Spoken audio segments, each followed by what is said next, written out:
السلام علیکم۔ آج شیخ رشید کو گرفتار کر لیا گیا ہے، اور جب اس کو گرفتار کیا گیا تو اس کی ویڈیو بھی سب نے دیکھی ہے۔ مطلب اس کو کتنی تکلیف ہوئی ہے جب اس کو گرفتار کیا گیا۔ یہی اگر کسی شخص کو، کسی عام شخص کو اس پہ الزام لگا کے گرفتار کیا جاتا ہے تو اس کو بھی ایسے ہی تکلیف ہوتی ہے۔ آج میں تھوڑا سا سسٹم کی اممیچورٹی پہ بات کروں گا کہ اگر انہوں نے یہ سسٹم پاکستان کا پہلے ٹھیک کیا ہوتا تو ان پہ یہ ٹائم نہیں آنا تھا۔ تو پاکستان میں قانون کی بالادستی نہیں ہے، جس کے ہاتھ میں اقتدار آ جاتا ہے، وہ صحیح ہو یا غلط ہو، وہ اس پہ الزام لگا دیتے ہیں۔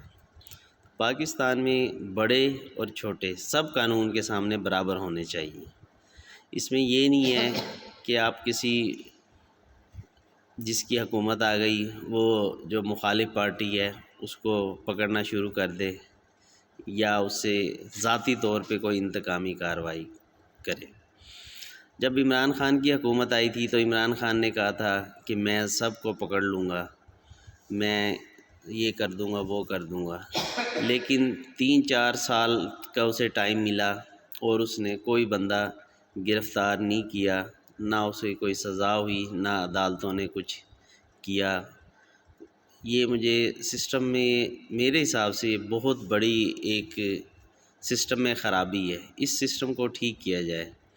اس میں اگر کسی نے بندے نے جو بھی جرم کیا ہے، چاہے وہ کوئی بھی کسی بھی عہدے پہ ہو، کسی بھی نسل سے ہو، کسی بھی ذات سے تعلق رکھتا ہو، جس نے ظلم کیا اس کو سزا ملنی چاہیے، اور جس نے ناحق کسی پہ الزام لگایا تو اس شخص کو سزا ملنی چاہیے جس نے ناحق الزام لگائے، کیونکہ الزام کی بھی سزا ہوتی ہے۔ تو یہ پاکستان کا قانون بہت زیادہ عجیب و غریب سسٹم ہے۔ ادھر جس کی بھی وہ اتھارٹی میں آتا ہے وہ کسی دوسرے کو پکڑوا دیتا ہے، اور وہ پھر چھوٹ بھی جاتا ہے، نہ کوئی سزا ہوتی ہے نہ کچھ ہے۔ ویسے تو کہ فلاں چیز برآمد ہو گئی، اس پہ یہ چیز برآمد ہو گئی، سارا کچھ برآمد ہوتا ہے۔ چوری کرتے ہیں، چور پکڑا جاتا ہے، چھوٹ جاتا ہے۔ عجیب و غریب سسٹم ہے۔ تو یہ سسٹم میں بہت زیادہ پرابلم ہے، اس کو ٹھیک کرنا پڑے گا۔ تو جو بھی اب صاحب اقتدار آئے، کوئی بھی حکومت میں اب آئے، تو اس سے میری ریکویسٹ یہی ہوگی کہ سسٹم کو سب سے پہلے میچور کرے، اور سسٹم کے اندر اتنی پاور ہونی چاہیے کہ اگر کوئی بھی بندہ غلط کرتا ہے اس کو اٹھا لیا جائے، اس کو پکڑ لیا جائے، اور اس کو اس کی پوری جزا جو بھی ہے وہ ادھر دینی چاہیے۔ ٹھیک ہے، کیونکہ یہ آپ صلی اللہ علیہ وسلم نے فرمایا تھا کہ اگر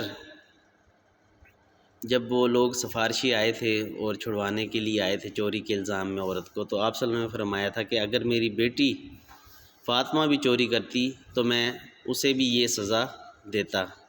یہ جو دنیاوی معاملات ہیں، لوگوں سے ریلیٹڈ ہیں، اس کی جزا ضروری ہے۔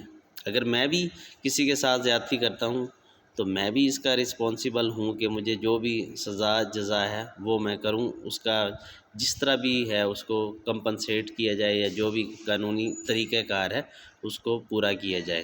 لیکن یہ طریقہ غلط ہے کہ پہلے کہتے ہیں کہ پکڑ لیتے ہیں اس کو، پھر ضمانت ہو جاتی ہے، پھر چھوٹ جاتا ہے۔ یہ عجیب و غریب سسٹم ہے۔ دو ہی کام ہوتے ہیں، چوری کی یا نہیں کی، کسی کے ساتھ برا کیا یا نہیں کیا، اس میں تیسرا کوئی آپشن نہیں ہوتا۔ اور اتنا بڑا کوئی اتنا ایشو بھی نہیں ہوتا کہ اس کو بہت لمبے عرصے تک لٹکایا جائے۔ یا کوئی صرف یہی ہے نا کہ ایک بندے نے چوری کی ہے یا نہیں کی۔ دیکھو، جو بھی قانون بنانے والے، قانون پڑھنے والے، ان کو تو پتہ ہے کہ بھئی اس بندے نے یا ان لوگوں نے وہ چوری کی ہے یا نہیں کی۔ اس میں سے تیسرا تو کوئی آپشن نہیں۔ اگر کی ہے تو اس کو سزا ملنی چاہیے، نہیں کی تو اس کو چھوڑ دیا جائے۔ اس کے علاوہ تیسرا کوئی آپشن مجھے نہیں نظر آتا کہ اس کے علاوہ، لیکن پاکستان کے اندر وہ تیسرا آپشن موجود ہے۔ جب کوئی بھی بندہ چوری کرتا ہے یا کوئی کسی کے ساتھ زیادتی کرتا ہے، کوئی بھی کرتا ہے، تو اس کو بار بار کیس کو لٹکایا جاتا ہے، اتنا لمبا کر دیا جاتا ہے۔ دو ہی بات ہیں میرے حساب سے کہ چوری کی ہے یا نہیں کی۔ اور جس طرح نواز شریف پہ الزام لگایا تھا یا وہ سچ تھا کہ اس نے چوری کی تھی یا نہیں کی تھی، اگر کی تھی تو اس کو سزا ملنی چاہیے تھی، عمران خان کی حکومت میں ہی ملنی چاہیے تھی، کیونکہ اس نے لوگوں سے کہا تھا کہ میں ان چوروں کو پکڑوں گا، تو 4 سال چور نہیں پکڑے۔ اب چور جب نہیں پکڑے گئے تو اب حالت دیکھ لیں کہ پھر وہ چور کیا کر رہے ہیں۔ ٹھیک ہے، تو یہ سسٹم میں تھوڑی سی خرابی ہے جو میں آپ کو بتانا چاہ رہا تھا، تو اس کی طرف بھی آپ توجہ دیں، عوام اس کے خلاف آواز اٹھائے کہ فیصلہ ہونا چاہیے، بڑا جلدی فیصلہ ہونا چاہیے، اور حق اور سچ کا فیصلہ ہونا چاہیے، اس میں کوئی دوسرا آپشن موجود نہیں ہونا چاہیے۔ ٹھیک ہے، جن ملکوں میں، جن قوموں میں قانون کی بالادستی ہے، قانون اوپر ہے اور سب لوگ نیچے قانون کے برابر ہے، سب کے لیے قانون، وہ کنٹری کافی حد تک، بہت اچھے حد تک لوگ ادھر امپرومنٹ کر چکے ہیں، اور اکثر لوگ ایون کہ ہمارے ریٹائرڈ جو بھی ہوتے ہیں، مطلب کرنل ہو گئے، ہمارے جو عدلیہ کے جو ججز ہوں گے، وہ بھی ان کنٹریز کے اندر جا کے رہتے ہیں۔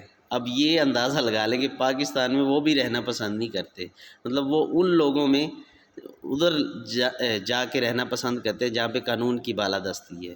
ٹھیک ہے، تو یہاں پہ بھی قانون کو اوپر رکھنا پڑے گا، اور وہ قانون جو ہمیں مطلب اللہ تعالیٰ نے ہمیں بنا کے دیا ہے اور جو پاکستان کا قانون ہے اس کے مطابق یہ ساری چیزیں ہونی چاہیے۔ اوکے جی، اللہ حافظ۔